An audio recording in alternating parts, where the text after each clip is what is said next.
Lecturer Urdu online YouTube channel के तमाम मोज़े subscribers अस्सलाम वालेकुम। आप सब कैसे हैं? ईद मुबारक आप तमाम को। अल्लाह पाक आपको शाद रखे, आबाद रखे, अपनों के साथ हंसता मुस्कुराता रखे और एक ईद आपको ये नसीब हुई और इसके अलावा वो ईद का दिन भी आपको ज़रूर नसीब हो जिस दिन आपका इंटरव्यू का रिज़ल्ट आएगा और उस लिस्ट में यानी कामयाब उम्मीदवारों की लिस्ट में आपका नाम होगा इंशाअल्लाह। हमारी तमाम दुआएं आपके साथ। आज ईद के दिन आपके लिए एक अनोखी, मुनफरिद और मुस्तनिद, जी हाँ, अपनी तर्ज की बेहतरीन वीडियो लेकर हाज़िर हुआ हूँ। और ये वीडियो किसके मुतल्लिक है? ये इंटरव्यू के सिलसिले की अहम कड़ी है। ये शख्सियत हैं मुश्ताक अहमद यूसुफ़ी। मुश्ताक अहमद यूसुफ़ी को मज़ाह के हवाले से आपने बहुत पढ़ा होगा। आज उनके हवाले से एक इंटरव्यू पेश किया जा रहा है। इसमें ऐसे सवालात हैं कि अगर आपने एक बार इस वीडियो को गौर से देख लिया, इन नोट्स को अपने पास महफूज कर लिया, तो फिर कोई वजह नहीं है कि जब कभी आपसे किसी भी इंटरव्यू में मुश्ताक अहमद यूसुफ़ी के हवाले से कोई भी सवाल किया जाए और आप जवाब ना दे पाएँ। ऐसा मुमकिन नहीं है, क्योंकि मुस्तनिद ज़राए से मालूमात को यकजा करके आपके लिए ये इंटरव्यू तश्कील दिया गया है। गुज़िश्ता जो इंटरव्यूज़ हुए हैं पंजाब पब्लिक सर्विस कमीशन के, उसमें मुश्ताक अहमद यूसुफ़ी के हवाले से जो जो मुश्किल सवालात किए गए, उम्मीदवारों को बड़ा परेशान किया उन सवालात ने। और बहुत से उम्मीदवारों ने, बहुत से तलबा व तालिबात ने इनबॉक्स में पैगामात भेजे कि सर मुश्ताक अहमद यूसुफ़ी के हवाले से कोई वीडियो बनाइए। तो आज की वीडियो मुश्ताक अहमद यूसुफ़ी के हवाले से है। उनकी पूरी ज़िंदगी का अहाता करती है, उनका अदबी काम जो है उनका अहाता करती है। और एक बात, आखिरी बात याद रखिए जो मैं आपको बता रहा हूँ, और उसके बाद हम वीडियो की तरफ चलते हैं। और वो अहम बात यह है कि हर सिन्फ़ का एक गोशा ऐसा हो, हर सिन्फ से एक शख्सियत, एक अदबी शख्सियत आप ऐसी मुंतखब करें कि अगर आपसे पूछा जाए कि अफ़साने में आपको कौन पसंद है, तो आप नाम ले लें ग़ुलाम अब्बास, मंटू, इस्मत, अहमद नदीम कासमी, जो भी आपको पसंद है। अगर आपसे कहा जाए कि ख़ाका निगारी के हवाले से आपको कौन पसंद है, तो आप कहें रशीद अहमद सिद्दीकी, फ़रतुल्लाह बेग, ठीक, शाहिद अहमद देहलवी, मोहम्मद तुफ़ैल, या कोई भी आपको पसंद हो, यानी कोई भी एक नाम। इसी तरह अगर मज़ाह का नाम लिया जाए तो आपके पास एक मज़ाह नगार का नाम होना चाहिए। ना सिर्फ नाम बल्कि उनका काम भी, क्योंकि आपसे पूछा जाएगा उनके बारे में कि आप जो इनको पसंद करते हैं तो इनकी ज़िंदगी के बारे में आप क्या जानते हैं, इनके तख्लीकी काम के बारे में आप क्या जानते हैं, मज़ाह के बारे में आप क्या जानते हैं। तो अगर आपसे पूछा जाए कि आपका फ़ेवरेट पसंदीदा मज़ाह निगार कौन है और अब तक आपने किसी शख्सियत को स्टडी नहीं किया, तो ये बेहतरीन मौका है। ये वीडियो मेरी तरफ से आपके लिए, आप सब के लिए, जो जो इंटरव्यू में इस बार इंटरव्यू देंगे, इंशाल्लाह सबका रिज़ल्ट बड़ा अच्छा आएगा। वो सिंध के हों, पंजाब के हों, खैबर पख्तूनख्वा के हों, क्योंकि इन तीनों सूबों में इंटरव्यू का फ़ेज़ रहता है, रिटन हो चुका है। तो आप सब के लिए आप फेवरेट शख्सियत बना लें मुश्ताक अहमद यूसुफ़ी को। उनके हवाले से आपको जो बेहतरीन वीडियो पेश की जा रही है, वो आप बड़े खुश होंगे और बड़े मुस्तफ़ीद होंगे अगर आपने गौर से इस वीडियो को देख लिया। तो तमहीद बड़ी लंबी हो गई, आप तमहीद को ज़रूर सुना कीजिए, क्योंकि यहीं से बात का पता चलता है कि वीडियो में हमें क्या मिलेगा। चलते हैं अपनी वीडियो की तरफ। आज की वीडियो थोड़ी लंबी ज़रूर है, लेकिन मेरा दावा है कि इस वीडियो को अगर आपने गौर से देखा, अपने पास महफूज कर लिया इन नोट्स को, तो फिर आपके लिए मुश्ताक अहमद यूसुफ़ी के बारे में किए गए तमाम तर सवालात आसान नहीं, आसान तरीन हो जाएंगे। चलते हैं अपनी आज की वीडियो की तरफ। अगर आपने चैनल को सब्सक्राइब नहीं किया तो मैं नहीं कहूँगा कि सब्सक्राइब कीजिए, क्योंकि आपको अगर पसंद आए वीडियो तो आप, मुझे पता है, ख़ुद ही करेंगे और ख़ुद ही कर रहे हैं। बहुत से अहबाब पेश की शुक्रिया आप सबका कि आप चैनल पर आते हैं और वीडियोस देखते हैं। इंटरव्यू का पहला सवाल, मुश्ताक अहमद यूसुफ़ी के ज़ाती कवायफ, तालीमी और मुलाज़मती सफ़र के बारे में आप क्या जानते हैं? इस सवाल का जवाब क्या होगा? सर, मुश्ताक अहमद यूसुफ़ी की विलादत 4 अगस्त 1923 को टोंक राजस्थान में हुई। राजस्थान कहाँ? भारत का हिस्सा है। इब्तदाई तालीम उन्होंने टोंक से हासिल की। उसके बाद महाराजा हाई स्कूल जयपुर से उन्होंने 10वीं का इम्तिहान पास किया। महाराजा कॉलेज जयपुर से इंटरमीडिएट किया। आगरा यूनिवर्सिटी से बीए किया। फिर उन्होंने 1945 में अलीगढ़ मुस्लिम यूनिवर्सिटी से एमए फ़लसफ़ा किया। बाद में उन्होंने एलएलबी भी किया। उनके घर वाले चाहते थे कि वो डॉक्टर बने, लेकिन वो डॉक्टर ना बन सके। बिलाखिर वो आईसीएस का इम्तिहान पास करके डिप्टी कमिश्नर और फिर एडिशनल डिप्टी कमिश्नर बने। जनवरी 1950 में यूसुफ़ी हिजरत करके पाकिस्तान आए तो बैंककारी के शोबे से वाबस्ता हो गए, यानी बैंक से वाबस्ता हो गए, और इस शोबे में भी तरक्की करते करते आखिर चेयरमैन पाकिस्तान बैंकिंग कौंसिल बने। मुलाजमत के सिलसिले में वो 11 बरस तक लंदन में भी मुकीम रहे, जहाँ से रिटायरमेंट की सूरत 1990 में उनकी वापसी हुई। अगला सवाल यूसुफ़ी के हवाले से किया जा सकता है कि यूसुफ़ी ने अपनी अदबी ज़िंदगी का आगाज़ कब और कैसे किया। तो इसका जवाब क्या होगा? इसका जवाब होगा कि यूसुफ़ी साहब ने पहला मज़मून सिन्फ़े लाग़र के नाम से लिखा और अशात के लिए माहनामा अदब लतीफ़ को भेजा, लेकिन अदब लतीफ़ के उस वक्त मुदीर मिर्ज़ा अदीब ने इस मज़मून को शाया ना किया और यूसुफ़ी साहब को वापस कर दिया। फिर यूसुफ़ी साहब ने दोस्तों के मशवरे से क्या किया कि यही मज़मून माहनामा सवेरा को भेजा, जो कि तरक्की पसंद ख़यालात का अलंबरदार था। 1955 में उनकी ये पहली तहरीर सवेरा में शाया हुई, यानी यूसुफ़ी की पहली तहरीर कौन सी थी? सिन्फ़े लाग़र। उसके बाद उन्होंने उस वक्त के दूसरे अहम रसायल व जराइद में भी लिखा। उनकी पहली किताब चराग़ तले 1961 में शाया हुई, जब वो महज 38 बरस के थे। उनकी दूसरी किताब खाकम बदहन पहली किताब के 9 बरस के बाद यानी 1970 में शाया हुई। इस किताब के 6 बरस बाद उनकी तीसरी किताब ज़रगुज़श्त 1976 में शाया हुई। उनकी चौथी किताब आबे गुम 1990 को मंजर आम पर आई। सर आबे गुम के 24 बरस बाद उनकी एक और किताब शाम शेरे यारां के नाम से शाया हुई, लेकिन उसके हिस्से में वो शोहरत ना आ सकी जो दीगर 4 किताबों के हिस्से में आई। अगला सवाल क्या हो सकता है? इस हवाले से जब आप शाम शेरे यारां की तफसील बताएंगे तो ज़रूर पैनल की तरफ से सवाल आएगा कि शाम शेरे यारां को वो शोहरत क्यों ना मिल सकी, क्या वजह थी कि बाकी 4 किताबों को तो बड़ी मकबूलियत मिली, लेकिन शाम शेरे यारां को वो शोहरत ना मिल सकी। तो उसका जवाब होगा कि सर नाक़दीन अदब के नज़दीक ये किताब उस मयार की नहीं जो मयार यूसुफ़ी साहब से मंसूब किया जाता है। इस किताब में बिल्कुल नए मज़ामीन नहीं हैं, बल्कि मुख्तलिफ़ तक़रीबात में उन्होंने जो तकरीरें की, किन्होंने?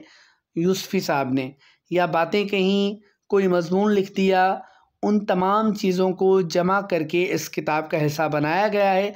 और इसके इस किताब के बाज़ हिस्से ऐसे हैं जो उनकी पहली कुतुब में पहले से मौजूद हैं। यूसुफ़ी साहब के जो परिस्तार 24-25 बरस से उनकी तहरीरें पढ़कर महजूज़ होते आए थे, यानी इन 4 किताबों के सहर में गिरफ़्तार थे, उन्होंने उस जादू से वो अभी नहीं निकले थे कि ये किताब आ गई और वो सख्त मायूस हुए। उन्होंने इस किताब से भी वही उम्मीद लगा रखी थी कि ये भी शाहकार होगी, लेकिन वो उम्मीद पूरी ना हो सकी। नाक़दीन वक्त ने इस किताब को भानमती का कुंबा तक कहा। अगला सवाल, यूसुफ़ी की किताब चराग़ तले के बारे में आप क्या जानते हैं? अब यूसुफ़ी की 4 किताबें हैं, हर किताब की तफसील दी गई है, यानी किसी भी किताब से कोई भी सवाल किया जाएगा तो इंशाअल्लाह आप उसका जवाब दे देंगे, आपके पास मालूमात होगी अगर आपने ये वीडियो गौर से देखी और इन सवालात को अपने पास लिख लिया या PDF नोट्स हासिल कर लिए। और वो कैसे हासिल किए जा सकते हैं, हमेशा की तरह वीडियो के दरमियान में आपको बताया जाएगा, लिहाजा बिल्कुल गौर के साथ और दिल से ना सिर्फ समातों से बल्कि दिल से सुनिए। तो अगला सवाल क्या है कि यूसुफ़ी की किताब चिराग तले के बारे में आप क्या जानते हैं? अगर ये सवाल किया जाए तो जवाब इसका होगा कि सर ये यूसुफ़ी की पहली किताब है। उन्होंने इस किताब का मुकदमा पहला पत्थर के उन्वान से ख़ुद लिखा। 38 साल की उम्र में 1961 में उनकी ये किताब मंजर आम पर आई। इस किताब में जो मज़ामीन शामिल हैं वो बकौल मुसन्निफ़ खट मिठे मज़ामीन हैं। क्या हैं? खट मिठे मज़ामीन हैं। इस किताब की अहम बात यह है कि इसमें शामिल तहरीरें किसी ख़ास सिन्फ से वाबस्ता नहीं हैं। इसका क्या मतलब है? यानी आप नाक़दीन अदब के नज़दीक जो मुहक़्क़ीन हैं, जो तनकीद निगार हैं, वो ये फ़ैसला नहीं कर पाए कि वो ये इंशाइये हैं, ये मज़ामीन हैं, ये ख़ाकें हैं, ये मज़ाहिये हैं, ये क्या हैं? तो इस किताब की ये इनफ़रादियत है। इस किताब को मुसन्निफ़ ने अपने वालिद मरहूम को इंतसाब किया है, यानी इंतसाब किसके नाम है? वालिद मरहूम के नाम। और इस किताब में 12 मज़ामीन हैं। कितने मज़ामीन हैं? 12 मज़ामीन हैं। पढ़िए गर बीमार और एक और मज़मून आना घर में मुर्गियों का ज़्यादा मकबूल हैं, जो कि इस किताब का हिस्सा हैं। अब पहली किताब के बारे में तो आपको मालूम हो गया। अगला सवाल ये किया जा सकता है, ख़ाकम ब दहन का क्या मतलब है? ये यूसुफ़ी की किताब का नाम है। इस किताब के बारे में आप क्या जानते हैं? सर इसका लफ्ज़ी मतलब है मेरे मुँह में खाक। ख़ाकम ब दहन, मेरे मुँह में खाक। जब भी कोई ऐसी बात कही जाती है जिससे मुतल्लिक़ हम चाहते हैं कि ये ना कही जाए, उसे ज़ुबान से अदा करने से पहले कहते हैं मेरे मुँह में खाक। ये एक तहज़ीबी तरीक़ा गुफ्तगू है सर। अल्लामा इकबाल ने जब अपनी शोहरा आफाक नज़्म शिकवा लिखी तो उसके पहले बंद के आखिरी शेर के दूसरे मिसरे में ये तरकीब इस्तेमाल की। कौन सी तरकीब? ख़ाकम ब दहन। 8 मज़ाहियों और ख़ाकों पर मबनी ये किताब 1970 में छपी। इंतसाब यूसुफ़ी साहब ने शरीक हयात के नाम किया, यानी अपनी ज़ौजा मोहतरमा के नाम इंतसाब किया। मुक़दमा किस नाम से था, किस उन्वान से था? दस्ते ज़ुलेख़ा।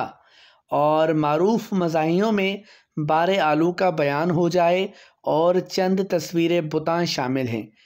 इस किताब पर मुसन्निफ़ को 1971 में आदमजी अवार्ड भी दिया गया। ये सवाल पूछा जाता है कि यूसुफ़ी की किस किताब को आदमजी अवार्ड मिला? तो याद रखिए कि ख़ाकम ब दहन को मिला।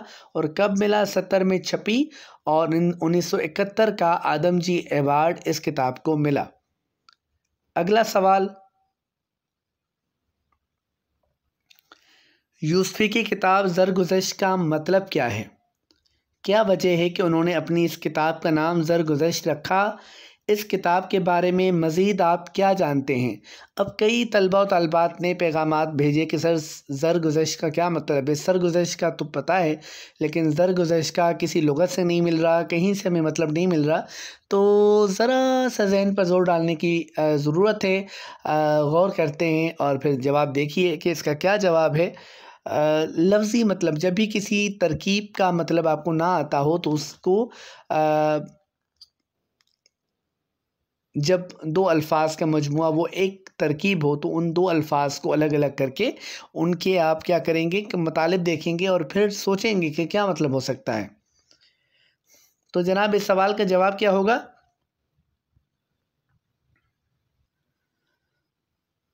सर ज़र के मायने दौलत और गुज़श्त के मायने गुज़रा हुआ या गुज़री हुई के हैं। इस्तिलाह में इस तरकीब का मतलब उम्र अज़ीज़ है। चूँकि ये किताब उनकी सवाने उम्री है, लिहाजा उन्होंने अपनी गुज़री हुई उम्र या ज़िंदगी को ज़रगुज़श्त कहा है। उम्र भी एक तरह की दौलत ही होती है सर। जिस तरह दौलत ख़र्च होती रहती है, बिल्कुल इसी तरह उम्र भी ख़र्च होती रहती है, यानी ढलती रहती है। जिस तरह आपकी जेब में अगर 6,000 रुपये हों और आप बाज़ार जाएं, चीज़ें ख़रीदें, जितने दिन तक वो आपकी जेब में रहेंगे वो 6,000 नहीं होंगे। आप मुख्तलिफ़ जगहों पर ख़र्च करेंगे और बिलाकर वो 1,500 या 200 रुपये बचेंगे। बिल्कुल इसी तरह बच्चा बड़ा होता, आहिस्ता आहिस्ता फलता फूलता है, बड़ा होता है। जब बूढ़ा होता है तो 70 साल, 50 साल, 60 साल, जितनी भी उम्र उसने गुजारी वो भी एक तरह की नकदी होती है जो वो खर्च कर देता है अपने प्यारों पर, अपने दोस्तों पर, ज़िंदगी के मसाइल के ऊपर। तो बिल्कुल, तो इन्होंने अपनी किताब का नाम ज़रगुज़िश्त क्यों रखा है? ये दौलत से तशबीह दे रहे हैं अपनी उम्र को, अपने सुनहरी जो दिन हैं इनके, उनको। ये किताब तज़्किए यूसुफ़ी के मुक़दमे के साथ 1976 में शाया हुई। इस किताब में मौजूद मुसन्निफ़ की सवानें 25 बरसों पर मुहित है। अमूमन ये होता है कि लोग अपनी आप बीती लिखते हैं, ठीक। इन्होंने कहा ये मेरी सवाने उम्री है। मुश्ताक़ अहमद यूसुफ़ी की इनफ़रादियत ये है कि इन्होंने हमेशा मुख्तलिफ़ काम किया। लोग मुक़दमे लिखवाते हैं मुख्तलिफ़ बड़े बड़े लोगों से, इन्होंने अपनी किताबों के मुक़दमे ख़ुद लिखे। बल्कि जो इनकी पहली किताब है चिराग तले, उसमें उन्होंने अपने मुक़दमे में ये बात वाज़ेह की है कि लोग बड़े बड़े डॉक्टरों को, बड़े बड़े लोगों को पैसे देकर मुक़दमे लिखवाते हैं ताकि किताब हमारी मशहूर हो जाए, जबकि इन्होंने ऐसा काम नहीं किया। तो बिल्कुल इन्होंने क्या किया कि अपनी आप बीती की जगह सवानें लिखी, और वो सवानें क्या अपनी जीते जी लिखी, और तब लिखी जब उनके उरूज का ज़माना था। अमूमन क्या करते हैं लोग आप बीती कब लिखते हैं? जब वो समझते हैं कि अब हम ज़्यादा नहीं लिख पाएंगे और शायद आप बीती लिखने का मौका ज़िंदगी ना दे और हम इस दारे फ़ानी से कूच कर जाएं, लिहाजा वो आखिर में लिखते हैं ताकि उनके हालात महफूज हो जाएं। जबकि यूसुफ़ी ने ये एक तरह से जवानी के दौर में ही लिखी, और ये सवानें जो उनकी है ये 25 बरसों पर मुहित है। उन 25 बरसों में उन पर क्या गुजरी वो सब कुछ इसमें मौजूद है। आबे गुम का नाम यूसुफ़ी ने कहाँ से लिया? ये उनकी किताब है और ये उनकी चौथी किताब है। इस किताब के बारे में आपको कुछ मालूम है? अगर ये सवाल किया जाए कि आबे गुम, अब आपको मालूम है कि आबे गुम क्या है? अगर आपसे इंटरव्यू में पूछा जाए, लास्ट इंटरव्यू में कई उम्मीदवारों से ये सवाल हुआ है कि आबे गुम क्या है, इसका क्या मतलब है, और ये नाम यूसुफ़ी ने कहाँ से लिया? तो और इस किताब के बारे में आप क्या जानते हैं? आप तभी बता सकेंगे जब किताब पढ़ेंगे, और किताब तो ज़रूर पढ़िएगा क्योंकि मुताला बड़ी दौलत है, जिसको हाथ आ जाए, ठीक है जी। बड़ी अय्याशी की बात है, मुझे तो अय्याशी मालूम होती है, लेकिन बहरहाल मेरा मशवरा है कि किताब पढ़िएगा, ये ज़हनी अय्याशी है। अच्छा जी, तो आप जब तक आप किताब पढ़ें तब तक इस किताब के बारे में ये जानें कि आबे गुम बलूचिस्तान में एक रेलवे स्टेशन का नाम है। इसका मतलब है कि जहाँ पानी गुम हो जाए, आबे गुम, गुम हुआ पानी, जो गायब हो जाए, जो मौजूद ना हो, ठीक है जी। आप पानी को कहते हैं जैसे आबे हयात, ज़िंदगी बख्शने वाला पानी। दरअसल वहाँ दरिया का पानी ज़ेरे ज़मीन गुम हो जाता है जहाँ पर ये स्टेशन है, इसलिए इस मकाम को मुकामी लोगों ने आबे गुम का नाम दे दिया है। गुनूदियम के उन्वान से मुकदमे के साथ 5 अबवाब पर मबनी ये किताब 1990 में शाया हुई। इसका मौजू तक़सीम के नतीजे में जो महाजरीन के हालात हुए और तक़सीम के जो असरात महाजरीन की ज़िंदगियों पर पड़े, इस किताब का मौजू ये है। और इस किताब का इंतसाब किसके नाम है? मुश्ताक़ अहमद यूसुफ़ी ने अपने बच्चों के नाम इस किताब का इंतसाब किया है। अब आपने ये देखा उनकी अदबी ज़िंदगी के हवाले से, उनकी ज़ाती ज़िंदगी के हवाले से, मुलाज़मत के हवाले से, तालीमी सफ़र के हवाले से, चारों किताबों के हवाले से, सने अशात से लेकर उनके अंदर क्या मौजूद है, मुक़दमे किस नाम से हैं। अगला सवाल क्या हो सकता है? चूँकि ये मज़ाहनिगार हैं तो इनकी मज़ाहनिगारी के हवाले से बात हो सकती है कि यूसुफ़ी की जो मज़ाहनिगारी है उसकी सबसे बड़ी ख़ुसूसियत क्या है, इनफ़रादियत क्या है? तो इसका जवाब हो सकता है कि सर यूसुफ़ी की मज़ाहनिगारी की इनफ़रादियत ये है कि उनके मौज़ूआत आम ज़िंदगी से वाबस्ता हैं। आम से मौज़ूआत को मज़ाह के अंदाज़ में उन्होंने ऐसा ख़ास करके पेश किया है कि अक्ल दंग रह जाती है। उनका एक एक फ़िक्रा दिल से पेवस्त होकर रह जाता है। उनका मज़ा फुसफुसा नहीं है। किनका? यूसुफ़ी का मज़ा फुसफुसा नहीं है बल्कि शगुफ्ता और शाइस्ता है। उनके मज़ामीन या खाके पढ़ते हुए अक्सर कारी सोचने लगता है कि कौन सा खाका ज़्यादा अच्छा है या कौन सा मज़मून या मज़ाहिया ज़्यादा बेहतर है।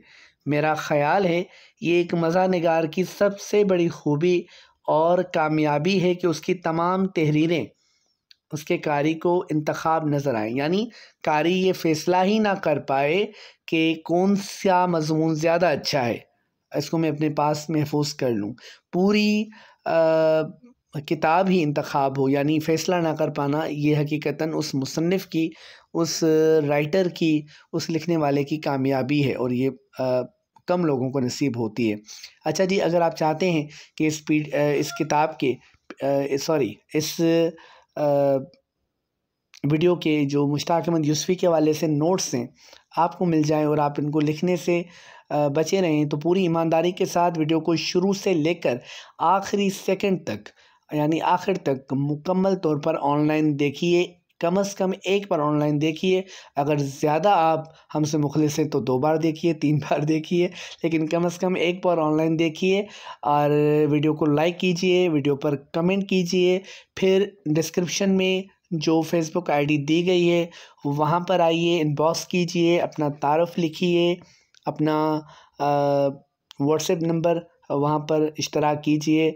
आपको व्हाट्सएप नंबर एक दिया जाएगा, उस पर रब्ता करेंगे आप और वहाँ पर आपको नोट्स आपको फ़राहम किए जाएंगे। अगर आपने कमेंट किया होगा ये चेक किया जाएगा। बाज़ अहबाब क्या करते हैं कि वीडियो देख लेते हैं और उस पर कमेंट नहीं करते या लाइक नहीं करते और इनबॉक्स में आ जाते हैं, फिर माज़रत के साथ में जवाब नहीं देता, तो वो शिकायत करते हैं कि आप जवाब नहीं देते। तो जनाब, आप पहले वीडियो को देखिए, पूरा पैगाम सुनिए, जो तरीक़ेकार है उसको फॉलो कीजिए और उसके बाद आपको नोट्स ना मिले तो यकीनी तौर पर हम आपके कसूरवार हैं। ऐसा कभी नहीं होगा। ये नोट्स, अगर आप मेरी वीडियोज़ देखते हैं, अगर आप इस चैनल को अपना चैनल समझते हैं, देखिए मैं आपके लिए मेहनत कर रहा हूँ और बिला मुआवज़ा आपसे कोई फ़ीस पैसों की सूरत नहीं ली जा रही। नेट तो अब सबके पास मौजूद होता है, हम मुख्तलिफ़ प्लेटफॉर्म्स पर ख़र्च करते हैं। तो अगर तालीम के हवाले से आप देखते हैं और वो भी आपके फ़ायदे की चीज़, तो आपको नोट्स बने बनाए मिल रहे हैं और मुस्तनिद आप कहीं से भी कोई चीज़ ले आए, मैं आपको हवाला दे सकता हूँ। अगर किसी भी सवाल पर आपको कोई एतराज़ हो, मुझे कमेंट बॉक्स में लिखिए कि सर नहीं फ़लाँ ये सन है, आपने ये लिखा है, आप भी हवाले के साथ बताइए, मैं भी हवाला पेश करूँगा और मुस्तनिद किताब का करूँगा और आप कायल हो जाएंगे इंशाल्लाह। तो आपको मुस्तनिद चीज़ें मिलती हैं ऐसी जो इंटरव्यू में आपकी हेल्प करेंगी। अगर मैं आपकी मदद कर रहा हूँ तो आपके लिए लाज़िम है कि आप भी मदद कीजिए और आपसे यही उम्मीद है। तो इस तरह नोट्स हासिल किए जा सकते हैं। और अगर आपको नोट्स नहीं चाहिए तो सिर्फ़ हमारे आप मौज़े सब्सक्राइबर हैं तो सिर्फ़ हमारी वीडियोज़ देखिए, अपने पास लिखिए, जो आपको बेहतर लगता है कीजिए, लेकिन हमारे साथ हमारे यूट्यूब चैनल के साथ रहिए। आपकी मुखलिसी का बहुत शुक्रिया। अगला सवाल, हम आखिरी फ़ेज़ की तरफ जा रहे हैं, आखिरी सवालात की तरफ। अगला सवाल है कि क्या यूसुफ़ी की तहरीरें वाक़ई मज़ा से भरपूर हैं? ये गौर से जवाब सुनिएगा। सर, इस मुतल्लिक़ यूसुफ़ी अपनी पहली किताब चिराग तले में ख़ुद लिखते हैं कि इन मज़ामीन और ख़ाकों को पढ़कर अगर कोई साहब ना मुस्कुराएँ तो उनके हक़ में ये फ़ाले नेक है, क्योंकि इसका मतलब है कि वो ख़ुद मज़ाह निगार हैं। यानी यूसुफ़ी ख़ुद लिखते हैं कि ये इतनी मज़ाहिया हैं कि ऐसा हो ही नहीं सकता कि कोई शख़्स पढ़े और उसको हँसी ना आए। लेकिन अगर किसी शख़्स को ये मज़ामीन पढ़कर भी हँसी नहीं आती तो वो खुश हो जाए, क्योंकि वो भी मेरी तरह मज़ाह निगार है, तभी तो उसको हँसी नहीं आ रही। तो इससे ज़ाहिर होता है कि इनकी तहरीरों में किस कदर मज़ा मौजूद है। और आखिरी सवाल इस वीडियो का कि मुश्ताक अहमद यूसुफ़ी का इंतकाल कब हुआ? सर, उनका इंतकाल 20 जून 2018 को हुआ। वो तवील अरसा से बीमार थे। उन्होंने कुल 95 बरस की उम्र पाई। वो कराची में मदफून हैं। कब उनका इंतकाल हुआ? 20 जून 2018। कितनी उम्र पाई? 95 बरस। और कहाँ मदफून हैं? कराची, सिंध, पाकिस्तान। आप तमाम अब आपका बहुत शुक्रिया, आपकी तरफ से बहुत अच्छा फ़ीडबैक आ रहा है और अगर आप इसी तरह हमारे साथ रहे तो आपको इस तरह की मुख्तलिफ़ शख्सियात को देखें। इस तर्ज़ की वीडियोस का फ़ायदा ये है कि अगर आपको मुख्तलिफ़ सवालात, वो वीडियोस का सिलसिला हम इस वक्त तक 4 इंटरव्यूज़ की वीडियोस अलग पोस्ट कर चुके हैं, अपलोड कर चुके हैं, जिसमें मुख्तलिफ़ सवालात हैं जो गुज़िश्ता इंटरव्यूज़ में आते रहे हैं और 5 शख्सियात के मुतल्लिक़ आपको ख़ुसूसी तौर पर इंटरव्यूज़ के हवाले से वीडियोस मिली। ये 5वीं वीडियो है, ठीक है। इस तरह से हमारी इंटरव्यू सिलसिले की वीडियोस की तादाद क्या हो गई, 9।